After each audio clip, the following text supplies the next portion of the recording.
is not a trial as mankind understands it. This is not a courtroom where excuses are measured or mistakes are counted. This is the final judgment of meaning, where suffering is explained, where silence is answered, where pain that followed people from the womb to the grave is finally given a voice. This is the moment when God speaks publicly about those who lived their entire earthly lives misunderstood, pitied, questioned, or ignored. These are not criminals. These are not failures. These are the ones the world called unfortunate, broken, limited, burdens. Some were born unable to walk. Some lived every year with pain that prayer did not immediately remove. Some cried in silence, wondering why faith did not heal them the way it healed others. For generations, humans debated their worth. Pastors argued theology about them. Families asked painful questions in private rooms. But today, heaven answers what earth never could. This judgment is not about why they suffered alone. It is about what God spoke over them before they were ever formed, and what heaven recorded while the world only saw weakness. Now, the guide of this court will lead them forward. You are standing in the place where nothing was wasted. Every tear you cried on earth was counted. Every night you asked why me was heard. You are not here to defend yourself. You are here to finally understand. You lived in a body that did not obey your will. People prayed for you, some with faith, some with doubt, some with impatience. Tell us, what did you believe about God while your body remained unchanged? I believed, but I struggled. I believed God was powerful, but sometimes I wondered if I was forgotten. I watched others testify of healing while I learned how to survive. I learned how to smile when people said, "God will do it one day," while secretly wondering if that day would come after I died. I loved God, but I feared that my condition meant I lacked faith. I feared heaven would ask why I didn't overcome what I never chose. And you, whose life was marked by sickness year after year, whose prayers often ended with silence, what did suffering teach you about God? It taught me patience, but it also taught me loneliness. I stayed faithful even when my body failed me. I worshipped while lying in hospital beds, but I often wondered if my life counted the same as others who could do more. I feared judgment. I feared being measured by productivity instead of endurance. And you, who carried invisible pain, misunderstood even by believers, what question burns most in your heart right now? Did my suffering mean something? Or was I simply a mystery with no explanation? Sovereign Lord, your children have spoken. Now the court awaits your word. Before I answer your questions, you must understand something that earth never taught you. You were not an accident that faith failed to fix. You were not a mistake that prayer overlooked before your bones formed. Before doctors spoke words you did not choose, I spoke first. I knew your days before one of them came to be. Psalm 139:16. When your body did not respond, heaven did not withdraw. When others measured faith by visible change, I measured faith by endurance.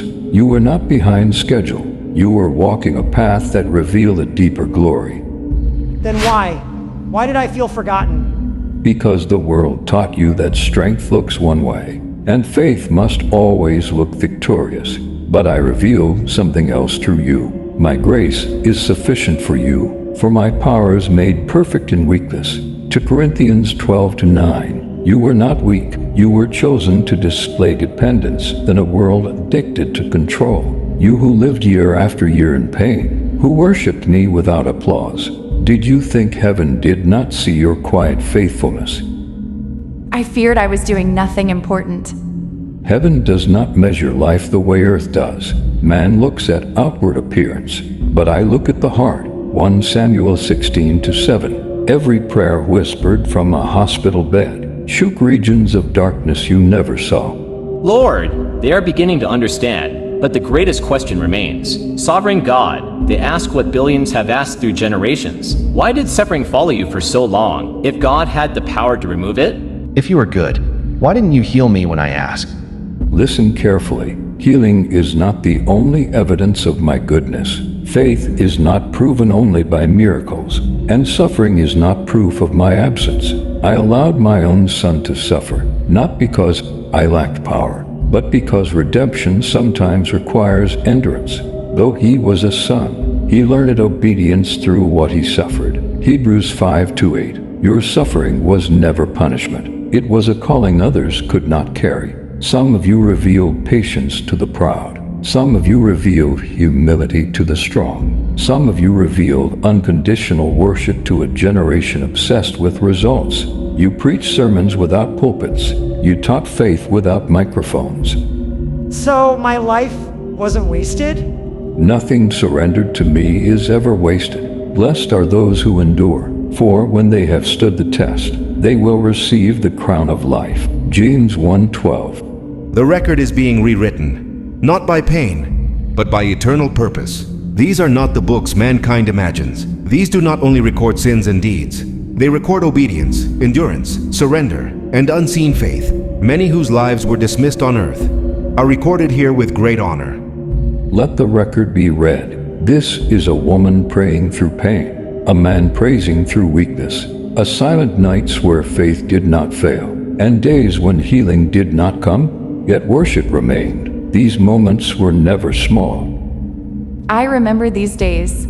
I thought heaven was silent. Heaven was listening more closely than ever. Every tear you shed was collected. Psalm 56:8. Every prayer spoken without strength carried weight beyond your understanding. On earth, your suffering limited your movement, but in the spiritual realm, it expanded your reach. Many lives were influenced by your perseverance, though you never met them. Your suffering did not reduce your value. It magnified your obedience. Those who sow in tares shall reap with songs of joy. Psalm 126:5. The record is settled. Now hear the outcome.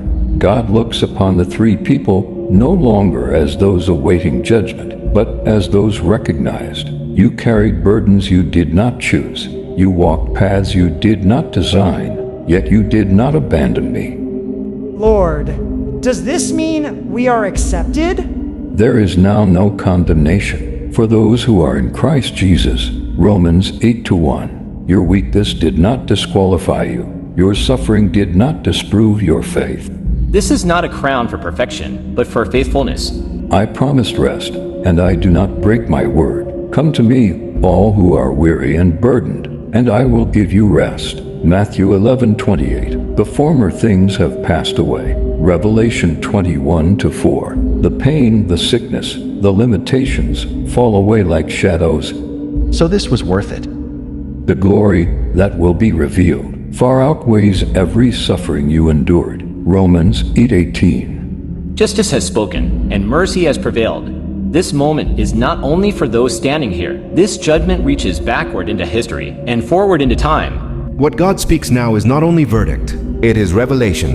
What was misunderstood on earth will now be understood in heaven. Hear me, you who suffered in silence. I was not absent in your pain. I was not unaware of your nights. I was not distant from your weakness. I was near. The Lord is close to the brokenhearted and saves those who are crushed in spirit. Psalm 34:18. Then why did it feel so lonely?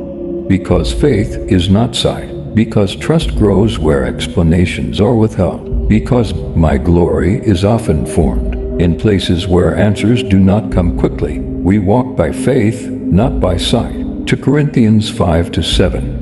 Many on earth asked, why would a loving God allow suffering? Heaven now answers. Suffering was never my desire, but it became the place where love proved real. In weakness, my strength was revealed. 2 Corinthians 12-9. In endurance, character was formed. Romans 5-3-4. In pain, eternity was prepared. So our lives mattered? They mattered eternally. What was rejected on earth was received in heaven. The declaration has gone forth. You who are still breathing, listen. Heaven has spoken. Do not measure your life by comfort. Do not judge God by circumstances. Do not dismiss the suffering as forgotten or cursed.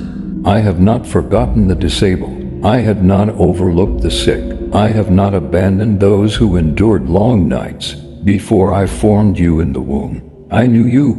Jeremiah 1-5. Your days were written before one of them came to be. Psalm 139-16. Do not call unworthy what I have called precious. Do not measure worth by ability. Do not assume judgment where mercy has already spoken. What should they do now, those still on earth? Love them, protect them, listen to them, and stop speaking for me when you have not heard me. In 2026 and beyond, I am revealing what was hidden. The last shall be first. Matthew 20:16. And those who endured quietly shall shine brightly. Judgment is complete. Truth has spoken. Mercy remains. Choose compassion while there is still time. Choose understanding before judgment. Choose love, for love never fails. 1 Corinthians 13:8.